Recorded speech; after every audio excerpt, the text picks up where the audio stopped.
ഭാഗം ചുണ്ടൻ. ഈ 4 വള്ളങ്ങളാണ് മൂന്നാം പാദ മത്സരത്തിൽ പങ്കെടുക്കുന്നത്. വളരെ ആവേശത്തോടുകൂടി വലിയതിവാഞ്ചിയും വിട്ടുകൊടുക്കുന്നില്ല. 2 വള്ളങ്ങളും തമ്മിലുള്ള ഉജ്ജ്വലമായ ഒരു പോരാട്ടം നടക്കുകയാണ്. ഫ്രണ്ട്സ് ബോട്ട് ക്ലബിന്റെ ചേന്നങ്കരി വേണാട്ടുകേടിന്റെ ആയാപറമ്പ് വലിയതിവാഞ്ചിയും ആലപ്പാട് പുത്തൻ ചുണ്ടൻ തമ്മിലുള്ള ഉജ്ജ്വലമായ പോരാട്ടം. ഇതാ 4ാം ട്രാക്കിലുള്ള ആലപ്പാട് പുത്തൻ ചുണ്ടനും ആയാപറമ്പ് വലിയതിവാഞ്ചിയും തമ്മിലുള്ള മത്സരം. ഇഞ്ചുകൾക്ക് മുന്നിലായി ഒരുപക്ഷെ ആലപ്പാടാണോ ജയിച്ചോ എന്ന് സംശയിക്കത്തക്ക രീതിയിൽ ഇഞ്ചുകൾക്ക് മുന്നിൽ ആലപ്പാട് വിജയിച്ചിരിക്കുകയാണ്. 2ാമത്തെ ഹീറ്റ്സിൽ ചുണ്ടൻ വള്ളങ്ങളുടെ 2ാം പാദ മത്സരത്തിൽ ആദ്യത്തെ ഹീറ്റ്സിൽ കിരങ്കുളങ്ങര എന്ന പേരിലാണ് ഇവിടെ എത്തിയിട്ടുള്ളത്. ഇന്നും വളരെ തെക്കേക്കര ബോട്ട് ക്ലബ്ബുകാർ വളരെ മനോഹരമായ ഒരു പ്രകടനമാണ് അവരും കാഴ്ചവെക്കുന്നത്.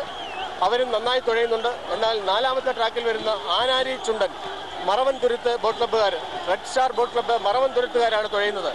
അങ്ങനെ വളരെ മനോഹരമായി 3 വള്ളങ്ങൾ ഒരേ രീതിയിൽ തുഴയുകയാണ്. ചമ്പക്കുളം ചുണ്ടനും 2ാമത്തെ ട്രാക്കിലെ ചമ്പക്കുളവും 3ാമത്തെ ട്രാക്കിലെ വെള്ളംകുളങ്ങരയും 4ാമത്തെ ട്രാക്കിലെ ആനാരിയും തമ്മിലുള്ള ഉജ്ജ്വലമായ പോരാട്ടം. ഏത് വള്ളം ജയിച്ചു എന്ന് വ്യക്തമാകത്തക്ക രീതിയിൽ ചുണ്ടനും ആയാപറമ്പ് വലിയതിവാഞ്ചിയും തമ്മിലുള്ള മത്സരം. ഇഞ്ചുകൾക്ക് മുന്നിലായി ഒരുപക്ഷെ ആലപ്പാടാണോ ജയിച്ചോ എന്ന് സംശയിക്കത്തക്ക രീതിയിൽ ഇഞ്ചുകൾക്ക് മുന്നിൽ ആലപ്പാട് വിജയിച്ചിരിക്കുകയാണ്. 2ാമത്തെ ഹീറ്റായ പോരാട്ടം. ഏത് വള്ളം ജയിച്ചു എന്ന് വ്യക്തമാകത്തക്ക രീതിയിൽ ഞങ്ങളുടെ ദൃഷ്ടിക്ക് പോലും, നേരിട്ടുള്ള ദൃഷ്ടിക്ക് പോലും നമ്മൾക്ക് പ്രഖ്യാപിക്കുവാൻ കഴിയാത്ത രീതിയിലായിരുന്നു ഫിനിഷിങ്. നമ്മൾക്ക് ഇപ്പോൾ സ്ലോ മോഷന് വേണ്ടി